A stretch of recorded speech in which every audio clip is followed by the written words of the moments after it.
Hello, everyone, and welcome to our webinar today on addressing anti-displacement and gentrification in transportation electrification.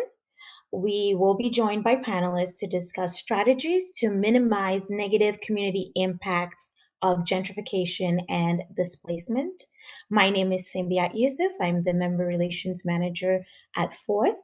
Our moderator today is Alexa Diaz, who is the fourth senior policy manager. She manages the Towards Equitable E-Mobility Programs team, which you will all hear more about in a little bit.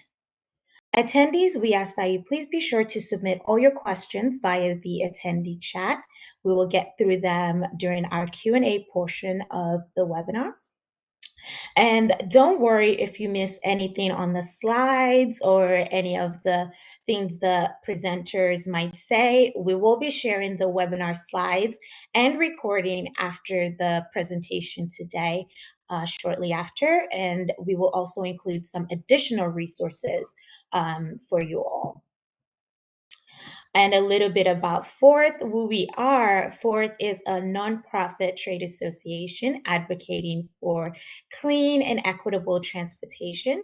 We work in four main focus areas, which are industry development, policy advocacy, demonstration projects, and consumer engagement.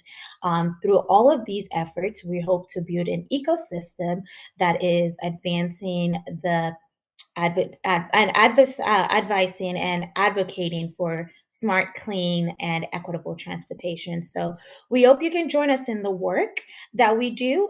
We love partners. We love partnering on projects. We love partnering on different aspects of the work we do, trying to break down silos. And our work will not be possible without the support of members and sponsors for the webinar and for the organization. Here are a few lists of our members. If you're interested in membership and saving on your membership, or if you're interested in more visibility in our webinar program, you can reach out to myself. My email is on the screen, symbiaty@fourthmobility.org. And we're less than a month to the E-Mobility, Diversity, Equity, and Inclusion Conference, brought to you by Evie Noir and Fourth. This conference is happening November 17th through the 18th, and you do not want to miss out on the conversations and the panels that will be occurring in this virtual conference. So if you haven't, please make sure you're registered. Registration link is on your screen. We will be also sharing that in the webinar recap. Don't miss out. And Roadmap will be happening June 29th through the 30th of 2022. The CFP call for proposals is currently open and will be due November 12th. So if you're working on any case studies, breakout sessions, networking opportunities, Roadmap is the place for you. And right now you can register and save using the early bird registration. You've heard early bird gets the worm. Early bird at Roadmap gets a lot of savings. So register and reserve your spot. Also, don't forget, if you're working on any case studies, anything in the advancing smart, clean transportation space, submit your proposal today. And with that, I'm going to pass it along to our moderator today, Alexa.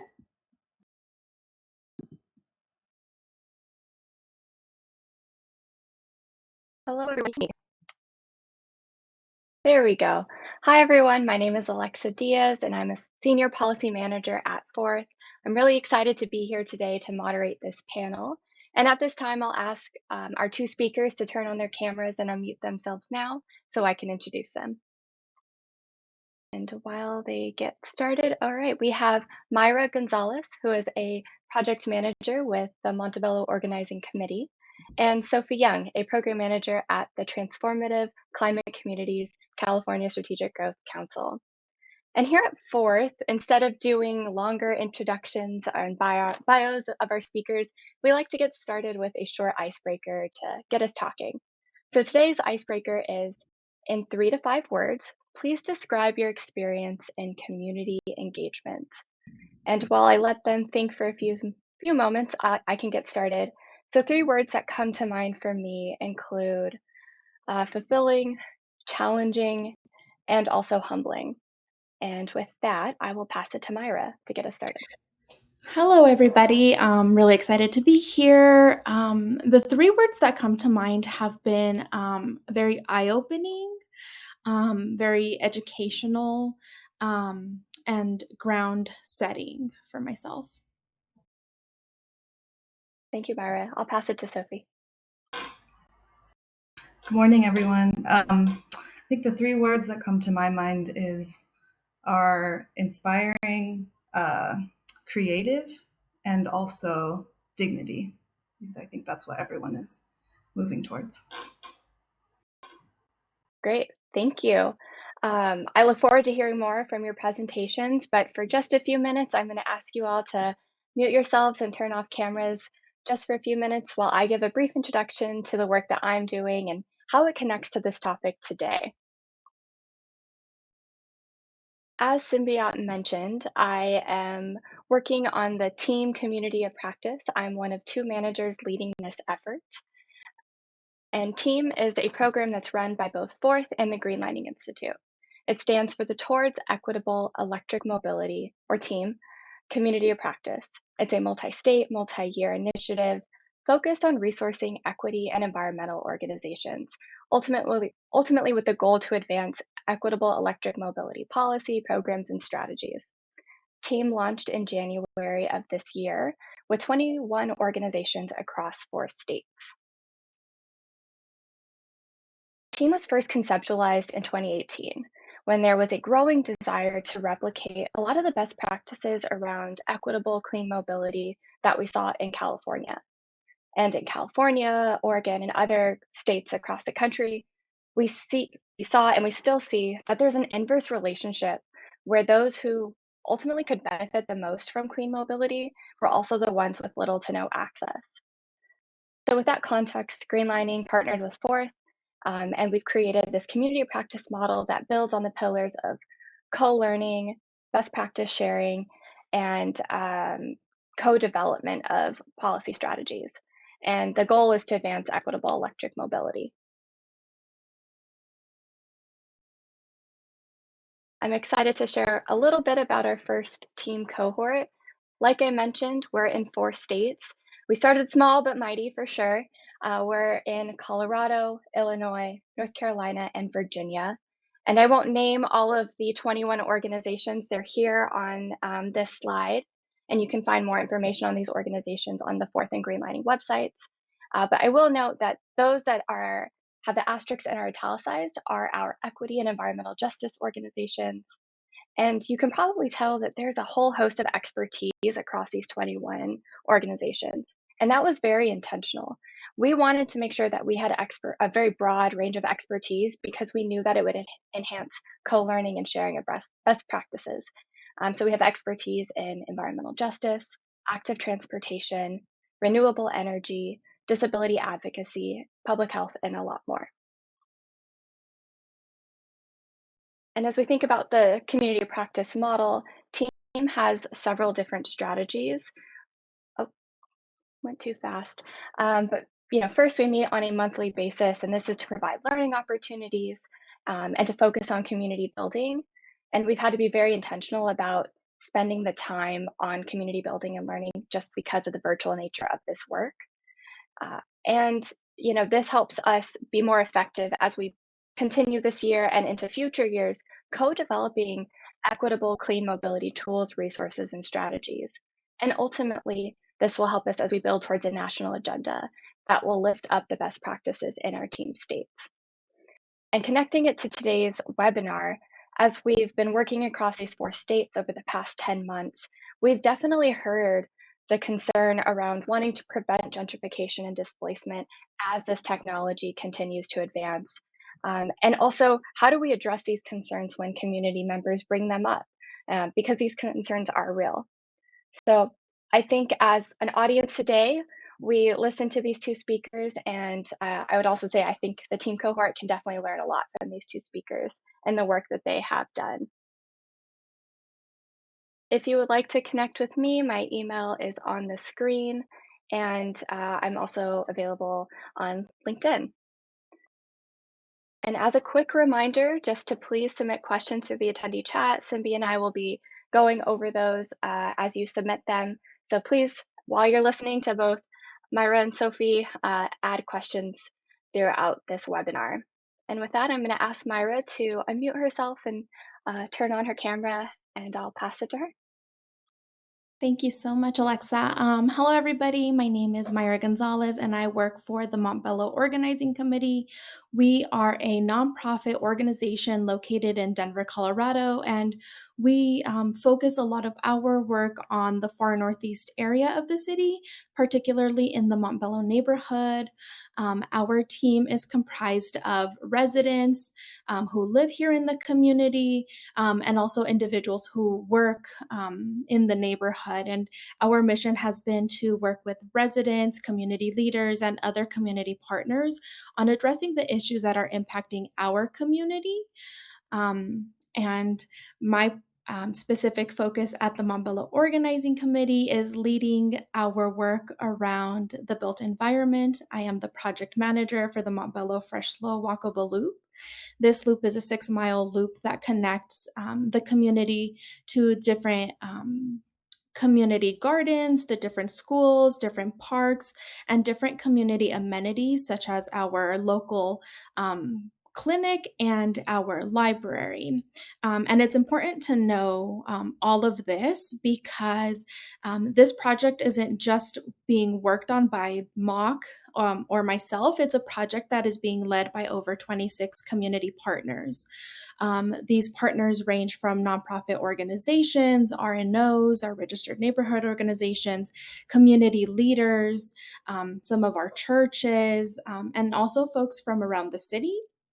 And that has been important because during the conversations around transportation electrification, we've noticed that the city and the state themselves are moving very rapidly to adopt and to adopt new technology and to start to build out infrastructure. However, here in the Montbello neighborhood, we haven't seen these investments. We haven't seen this infrastructure build out. And so just as our mission says, we're a community who likes to address the issues that are impacting our community. And luckily, our friends over at the City of Denver, they conducted a study, and they really wanted to look into the neighborhood and create a neighborhood-based approach to what equitable mobility could look like. And so they researched what would electrified mobility look like in this neighborhood and what can it tackle? And some of the top ideas that stemmed and some of the top findings that stemmed from this research was active mobility and micromobility, job education and job training, services, cart share, an electric shuttle, and cross-sector partnerships. And so as a community organization, we took these findings and we went back to our 26 partners who we work with around the Fresh Flow Walkable Loop. And we said, hey, what is important for your network? What is important for your organization? And how can we better serve our community and start to build out that infrastructure? And the top 3 projects that surfaced were an electric bike library, electric vehicle charging station, and an electric vehicle for the use of these community partners. And luckily, our friends over at the city also released a grant at the exact same time. And so we were able to apply for funding to make sure that these projects were not only coming to fruition for the community, but that they were community-led. And we were really focused on continuing to further our collective missions, which have been around equitable community development, community connectivity, health and nutrition. For some context, Montbello is really lacking in access to fresh, healthy food.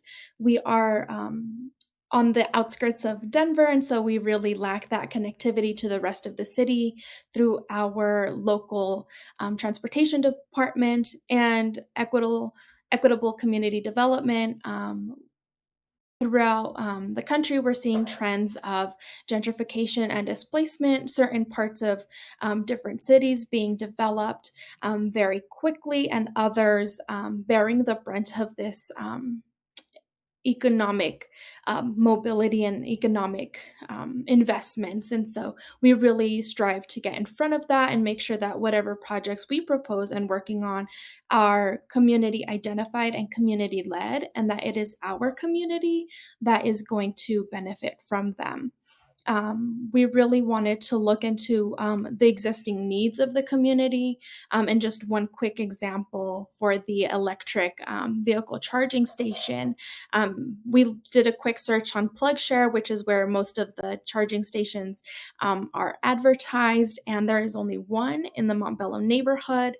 And when you actually go into look at where this one is located, you start to see the different comments about how it's not set up correctly and it's not really serving the community and it's not serving folks who are coming through the neighborhood. And so we saw this as an opportunity to really start to build out infrastructure for ourselves. And so, what are some lessons learned?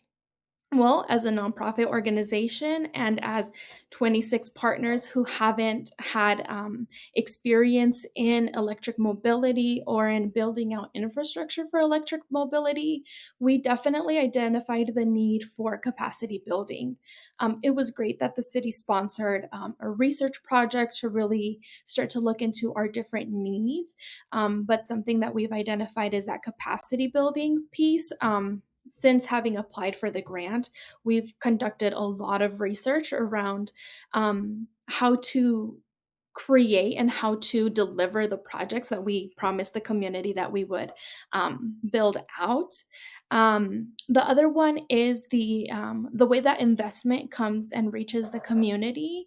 Normally, it's very limited and it's geared towards one organization, which for nonprofit organizations and nonprofits like ourselves who like to work collaboratively, this creates competition. And you're already competing for very limited funds. And so, as an organization, we chose to partner with the organizations that we already partner with the leaders that we already partner with.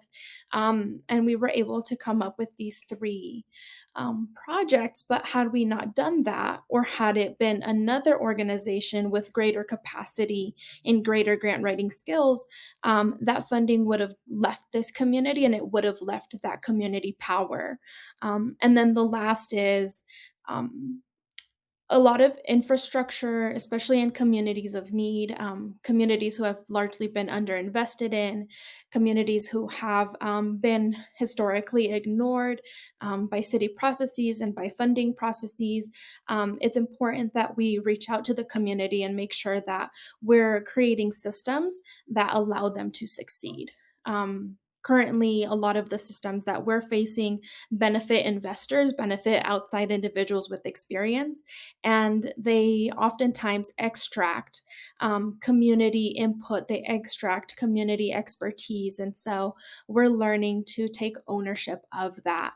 And then just tying this to anti-displacement and anti-gentrification, these projects are community owned. The community will benefit from them. The community will be the first in line for hiring opportunities. We make sure that we focus a lot of the work that we do in our zip code, making sure that we're responding to the needs of our neighborhoods and benefiting our neighborhood directly and our residents directly.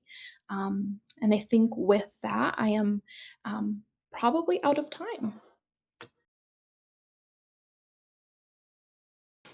Thank you so much, Mayra. This was really, really fascinating. I think I heard, that you all started with understanding the needs, working with the city of Denver, and then thinking through what are the different options that meet those needs, and then ultimately having communities make the decisions for what makes sense for them.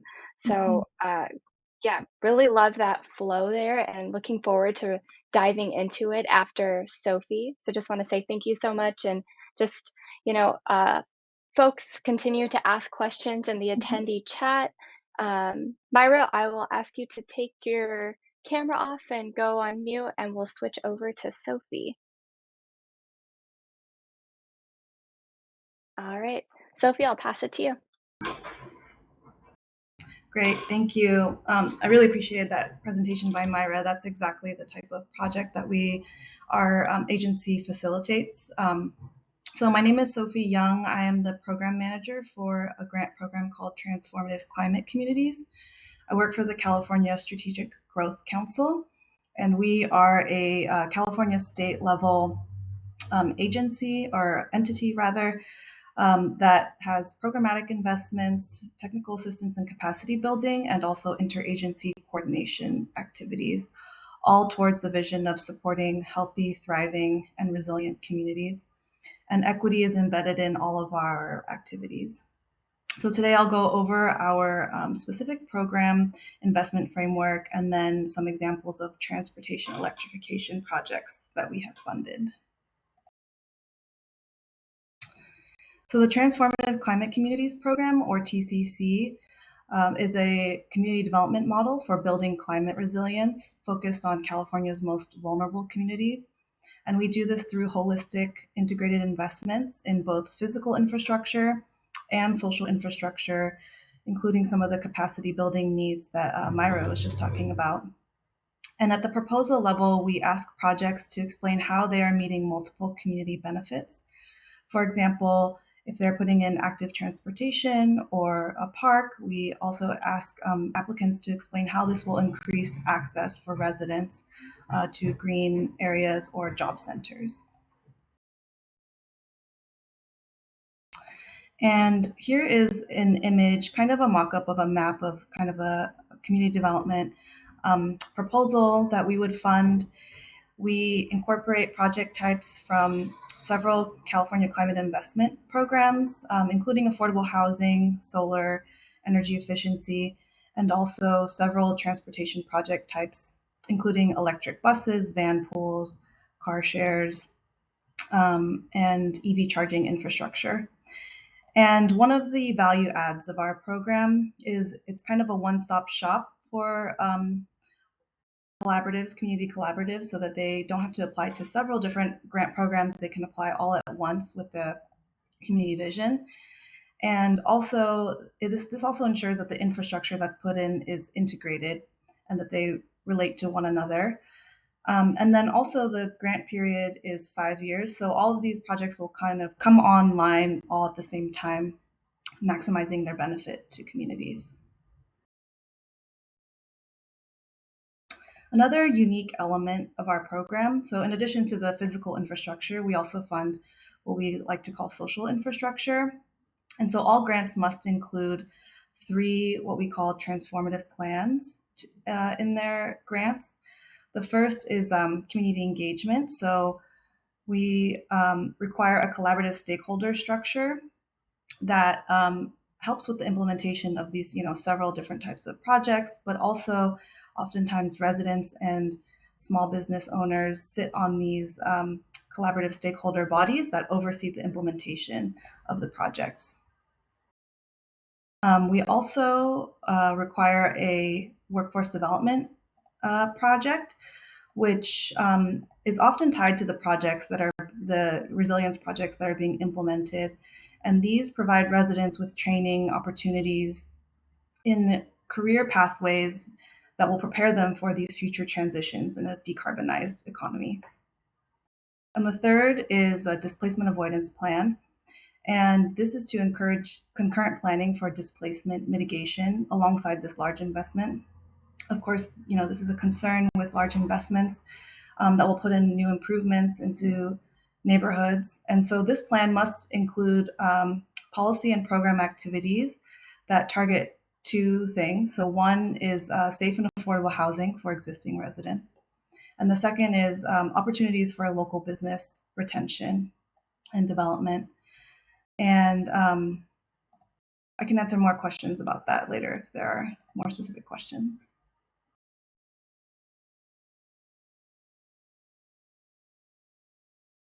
So here's a map of some of the implementation grants that we have funded, and also some photos from our grant activities in Fresno, the Watts community in LA, and Ontario.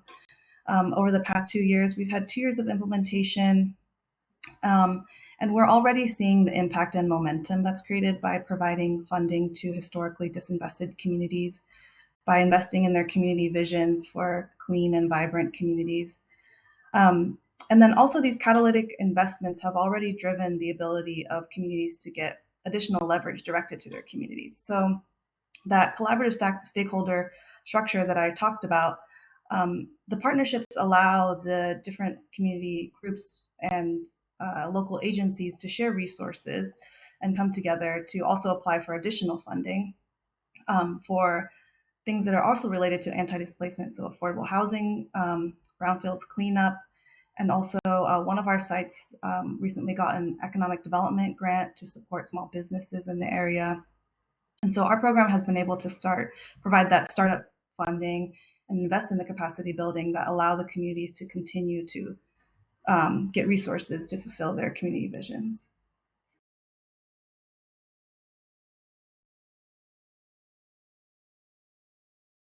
Our program also funds planning grants. So we have 18 planning grants across the state, various locations, urban and also include transportation improvements. And these planning grants are used to invest in that community visioning process and the partnership building to support, moving those community visions from planning to project development and then eventually to implementation.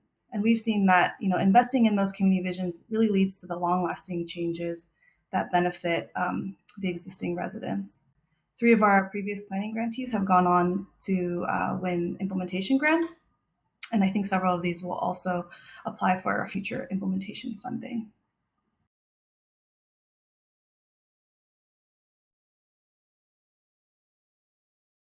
Oh, sorry. The last thing I wanted to mention was on the right, there's an image from a participatory budgeting process that took place in Fresno, which was a historic process.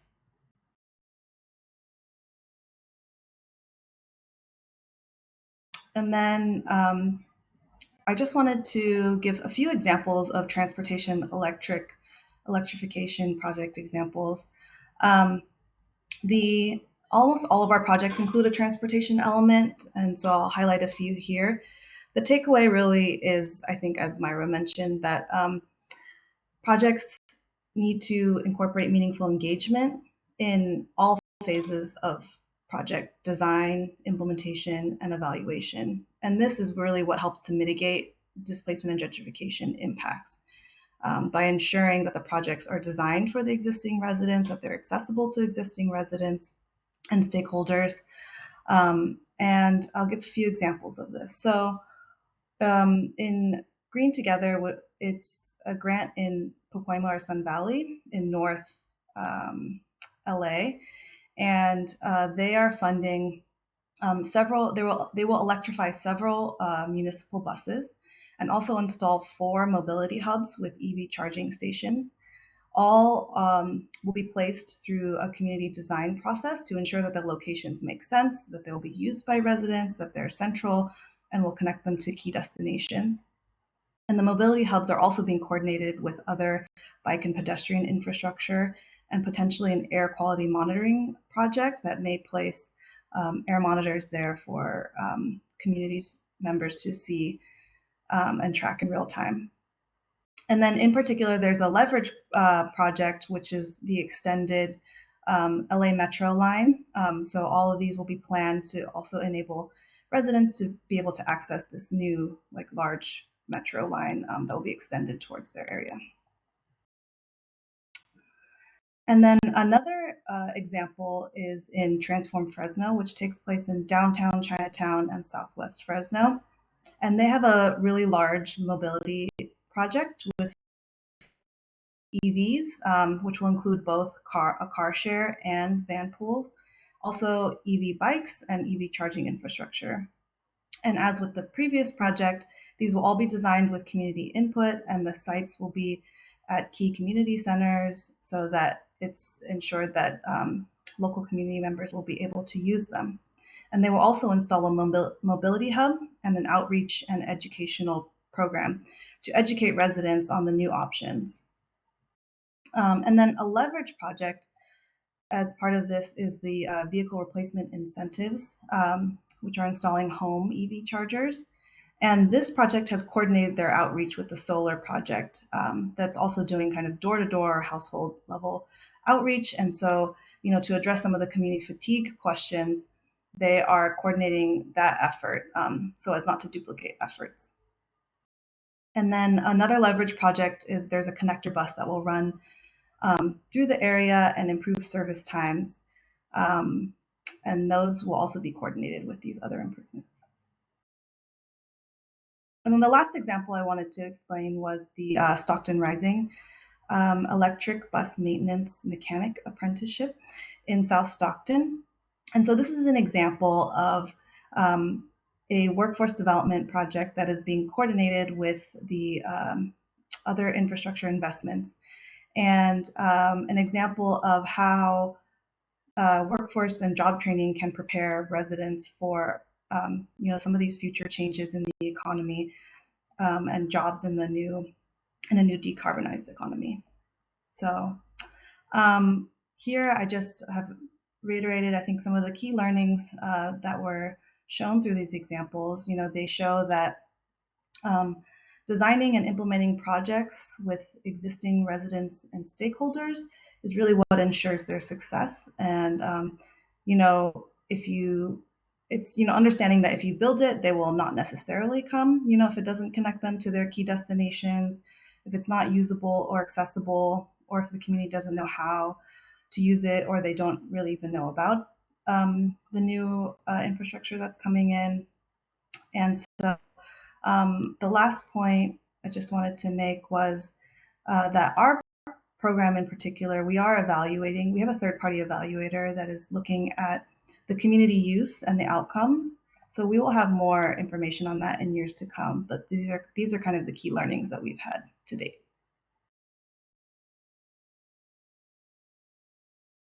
And I think that concludes my presentation. So if you have questions, here's my contact information. Great, thank you so much, Sophie. Really interesting, and also to see some of the parallels between your presentation and Mayra's.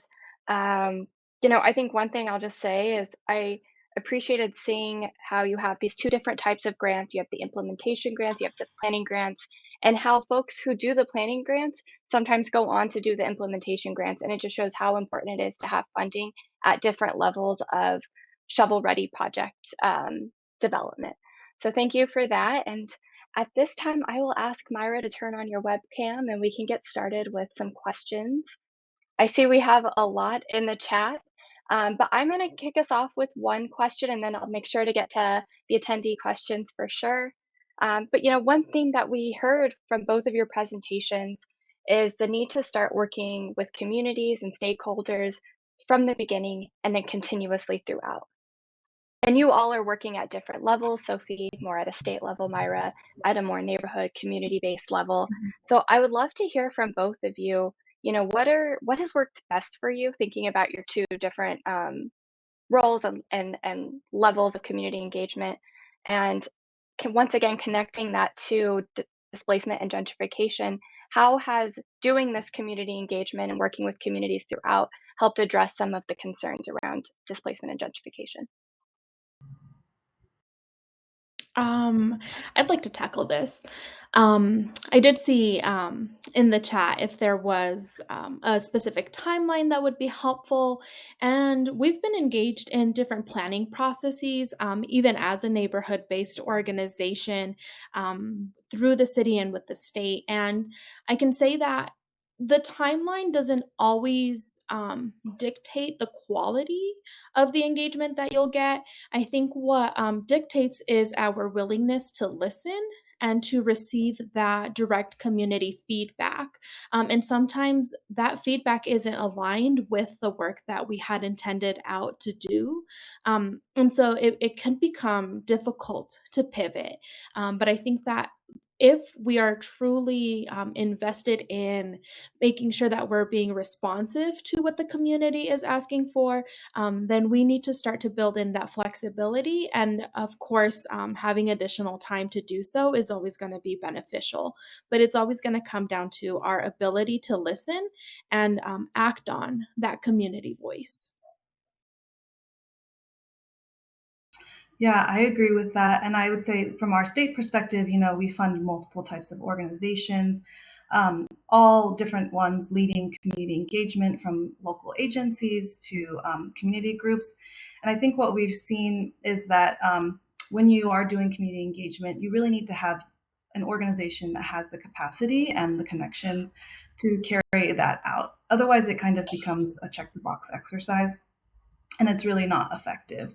So I think that's the best way, is to really invest in those communities, compensate them for their time, to be able to participate in these, engagement activities, and that will really yield the best results and solutions.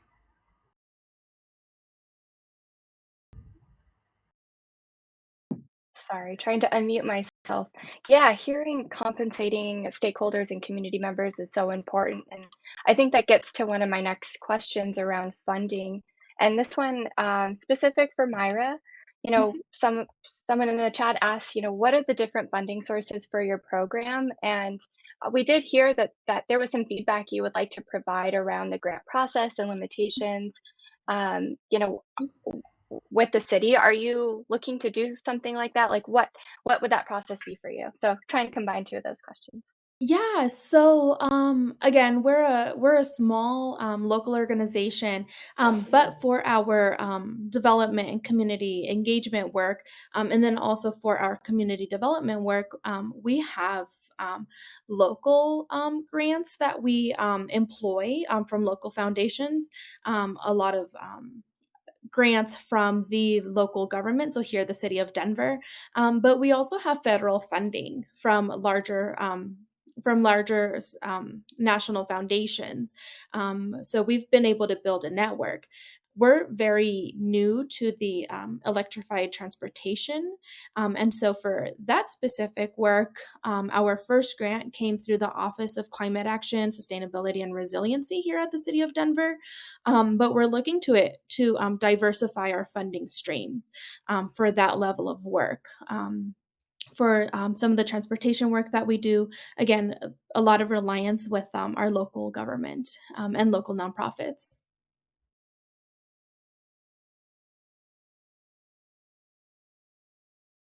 Yeah, circling back with Sophie, one of the questions we have here is around if you could share any best practices that you've seen in the anti-displacement part of the grants that you fund. I know you touched on it briefly, and I'm sure a whole host of folks have questions there. I'd love to hear you expand on that.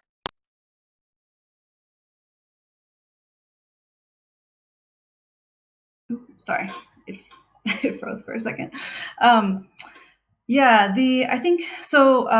For context, we are a couple years into implementation, and so there are some learnings that we've had so far. But I think we don't know exactly, right, like what is the most effective approach yet. But what we do know now, and what we've seen, is that when there are community organizations that are participating in the displacement avoidance activities and doing a lot of the organizing and educational work, that has provided really invaluable awareness, I think, around what are the options available, and empowering residents to be able to pursue those. And then also having local government buy-in, because a lot of anti-displacement policies are dependent on the jurisdiction's approval and some of the local political conditions. So I think, really building those partnerships has shown to be able to push some of these efforts forward, between community and government at the local level. And then also what we've seen is that pursuing a combination of approaches, so kind of like short-term, direct tenant legal assistance and education, mitigates immediate impacts, but then also investing in some of those longer-term policies like building affordable housing, preserving affordable housing, investing in neighborhood stabilization for residents, meaning wealth building, and economic opportunity for residents. So pursuing a combination of those approaches, I think, will ensure that as these new investments are coming in, in addition to ensuring that they're designed for the community and that they are being used, that also there are these, there's concurrent planning. Thank you. Yeah, diving deeper into this displacement avoidance, and either of you can take this. How is this also connected to climate gentrification? Uh, is that something your organizations or entities have explored?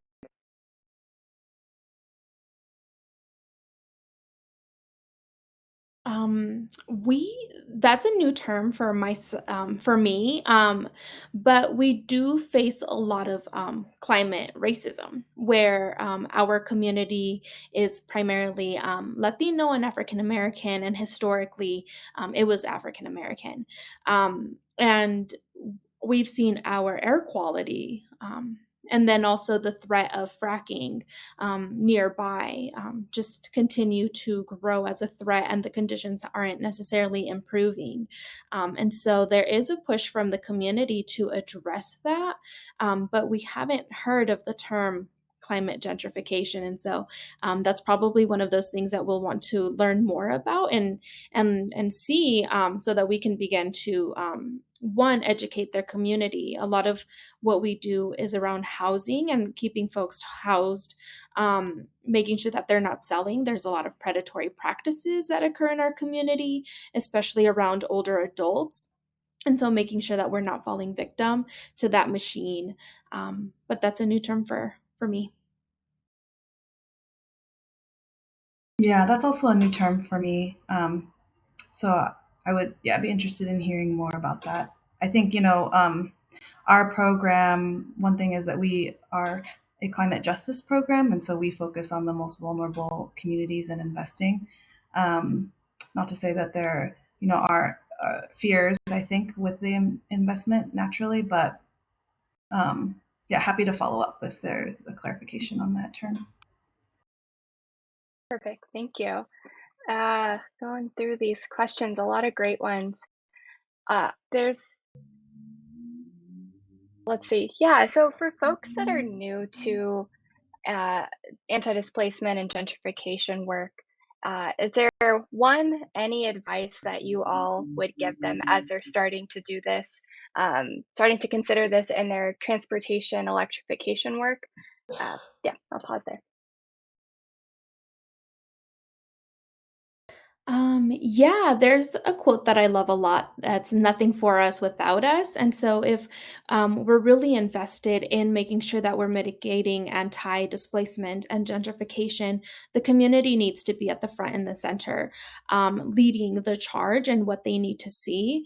A lot of times we come in thinking we know what's best for community. And so, making sure that we're actually building that relationship and that two-way communication is super important. But then making sure that those who are benefiting from the projects that we do work on and bring to fruition, making sure that the first line is that same community who is being impacted. A lot of times we make sure that whatever projects we are working on, that the folks who are building are coming from the community, making sure that whatever money is being spent in the community. We're working with local vendors, local labor. For example, our electric bike library, we're looking to empower our young people to take on that position. And so making sure that all of that economic change is benefiting the community directly. And that's just one way to do it.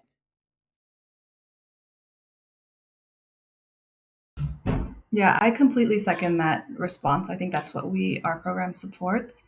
And then I would also say, learn about too what's going on in that local jurisdiction. A lot of these projects do require local agency support or permitting or whatnot. And so, learn about what the efforts are in that agency. And if you are kind of serious about it, you can ask about it and try to see if you can partner in some way to ensure that these projects are, meeting the needs of existing residents. Great, thank you. I'm seeing a lot of questions in the chat around charging infrastructure. And from my experience, I think that's been one of the key points there around the question is, will charging infrastructure cause displacement or gentrification, or be part of that formula that does do that for a community? So specifically, have you all seen or heard of an example where that has been a factor? And another question around charging is, you know, you could provide charging infrastructure, or you can also provide access to power, specifically in apartment complexes. Um, Curious if there's any thoughts there around one approach over the other. From what we've seen here locally, a lot of infrastructure is being built, but it's not being built in our neighborhood. And so, if we wanted to promote electric vehicles in our neighborhood, we would have to tell people, "Hey, you're going to have to charge your vehicle outside of this neighborhood. You're going to have to go over to the next one or into the city center because that's where all of the public electric charging stations are located." Using PlugShare, there's only one residence that has their own private plug-in charging station. And so for us, it really became an issue around access for this type of technology. If we want folks to adopt it, we need to be able to build that infrastructure. And clearly, it's not being built by our local government. And so we decided to take that on ourselves. But power, we're dealing with individuals with very, very low incomes in our neighborhood, who already don't have a gas-powered vehicle. They're using a lot of public transportation, they're walking or they're biking. And so one of the secondary projects that we chose to focus on was the electric bike share, to help with that first and last mile commute and help folks connect to our existing transportation system. But it's been an interesting case in our neighborhood, I would say. Hmm. Thank you. We don't have many examples in our projects of just EV charging infrastructure. There is one example, but most of our projects, also include kind of the use, right? So they'll also include a car share or a bike share. I guess I would say, if there is concern, or if you know that a community potentially does not have, access to electric cars, potentially having a partnership with a program that is providing rebates and doing outreach, trying to increase access to, affordable electric cars. And so I think that would be one way, to ensure that the charging stations would be able to be used by the local community.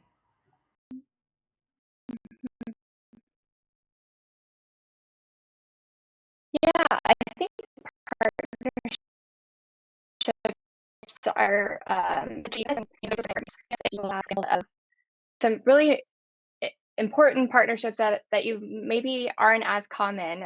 Maybe that's between a community champion and a city, or maybe a private industry partner and a CBO.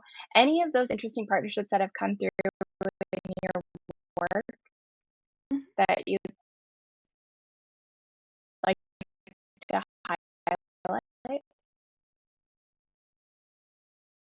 Yeah, the Montbello Freshfield Walkable Loop, that is being done by 26 different partners, and we have an amazing environmental education nonprofit out here that works with young adults, and they're actually building a center. They were able to build a park, and now they'll have an educational center. And because they're in the building process, we were able to work with them to locate the electric vehicle charging station on their future site.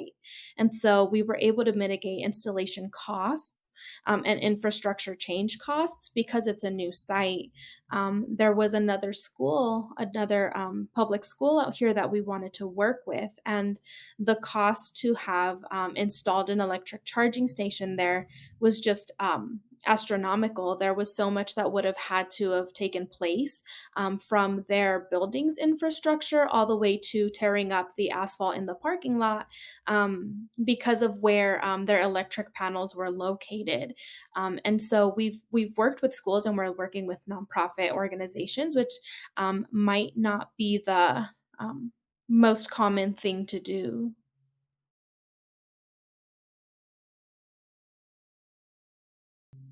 Some of the interesting partnerships that we're seeing are with housing authorities and putting in EV charging sites at their housing developments, and also having cars that are accessible to residents.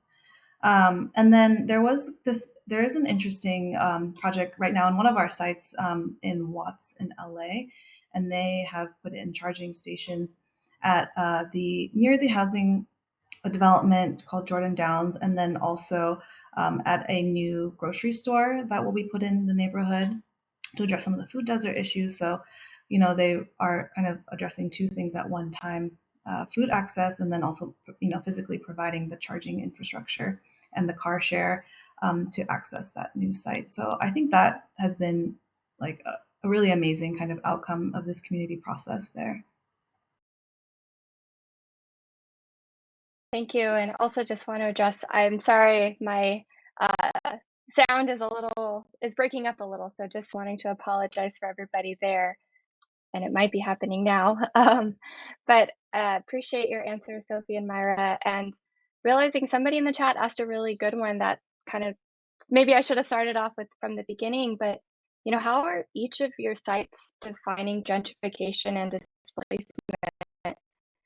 And when looking at displacement, are all types of forms taken into consideration? I think you broke off for the second half of that question.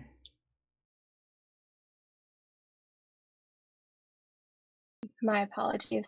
So yes, when looking at displacement, are all types of forms of displacement taken into consideration?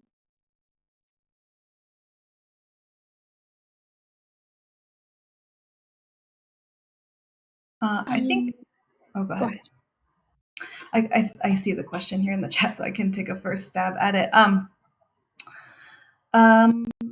Yeah, there are many definitions of this, and I think the one that we definitely have is forced like relocation, which we don't allow under our program activities, but also I think some of the harder to track types of displacement are kind of like voluntary displacement.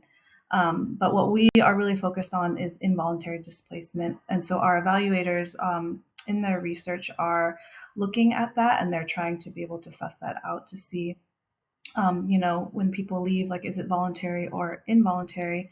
But I guess to get to your question in terms of, yeah, so that does, I think, answer your question. It's really involuntary, displacement that we are trying to address through our program and policy activities. Yeah, I think that answers it from my side. I don't know if Mayra had anything to add. No, very similar on our end as well as the involuntary displacement. Our neighborhood is the population makeup is very young, so we have a lot of youth under the age of 18, and then it's also a lot older. We have a lot of older folks in this neighborhood who own their homes, and one thing that we're seeing is that involuntary displacement with the property tax increases, but then also predatory sales and approaches, individuals scamming older adults into selling their homes for pennies at this point, or not benefiting from the increase in their home values. And so we're seeing a lot of individuals really struggling with that. But yes, it's for us, we're trying to track the involuntary displacement, which is very difficult as well. We have a lot of individuals in this neighborhood who don't own their homes, who are renters. And a lot of times, these individuals don't have leases.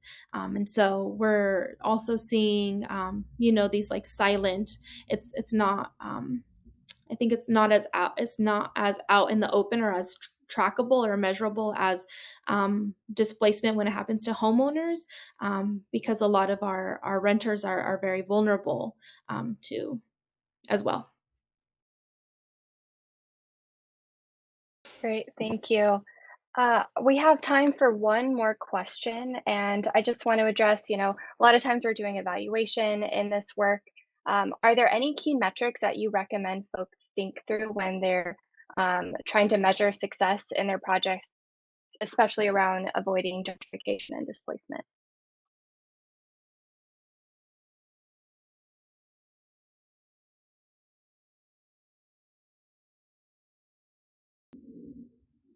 I think for us is the diversity of the individuals who attend meetings. Oftentimes um, we and everybody knows when we say the usual suspects, who those individuals showing up are. And I think that if we're able to attract and engage with a diverse group of individuals, whatever that might mean for your local context. For us, it means a younger Spanish speaking population versus an English speaking population. Um, when we have a lot more individuals present at meetings, we know that we did a better job at community engagement, because 60% of our neighborhood is Latino Spanish speaking. But I think it depends on the local context, making sure that the folks who are showing up are reflective of the neighborhood. And one thing I would add is making sure that you're providing the resources and amenities for individuals to participate fully. For us, it means providing and practicing language justice so that individuals can participate in the language that they feel the most comfortable with. And so it's not always about who's showing up, but also how are we engaging them once they are in the room with us.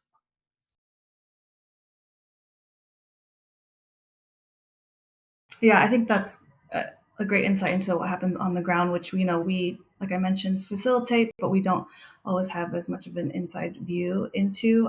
But we do hear that is really what ensures that the outcomes are successful. And I would say in terms of outcome metrics, who is using the project's infrastructure, right? So, did that initial community design phase work? And, are you doing all that you can in implementation to make sure that you're reaching the people that you want to be able to use the improvements?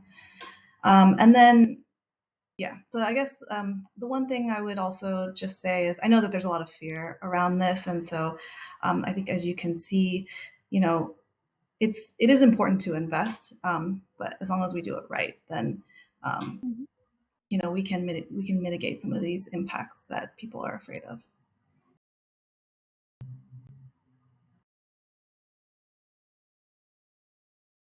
Thank you all so much for diving into the topic of gentrification and anti-displacement as we think of transportation electrification, upcoming projects or pilots we might be designing for communities, and how to make sure that communities are at the forefront and at the center throughout the programs or the pilot that we design.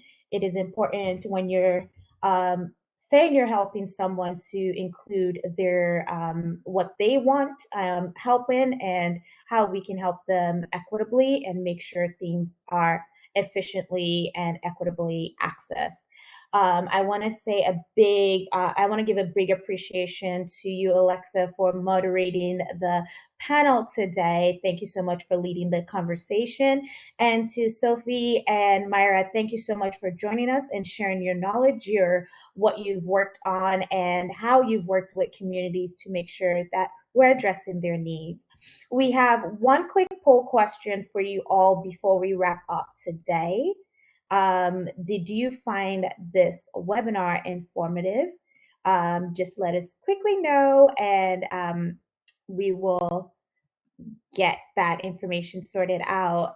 We want to say again, thank you so much for spending this hour with us today and just learning more about the information. We know we did not get through all of the questions that you all have. We'll have the opportunity. We'll be sharing the webinar recap with additional resources, and we'll also include the information for our panelists in that webinar recap.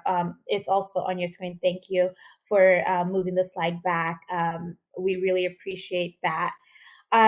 If you have any questions still, you can ask us that through the webinar recap. So don't fret, there are plenty of ways we can continue the conversation. And we hope you're able to join us in 2 weeks on November 9th. We'll be continuing the fourth spring webinar series, winter webinar series with Centering Equity and Resilience in School Bus Electrification, where we will have speakers highlighting lessons learned from pilot projects, share examples and strategy to allow the equitable access, and discuss scaling opportunities for school bus electrification. When we talk about electrifying everything, we mean everything. So we hope you can join us for that conversation. That will be happening Tuesday, November 9th at 10:30 a.m. Pacific time. Mark your calendars. You will also be getting invites from that. So thank you so much for joining us today, and we hope you have a good rest of your week and a good rest of your day.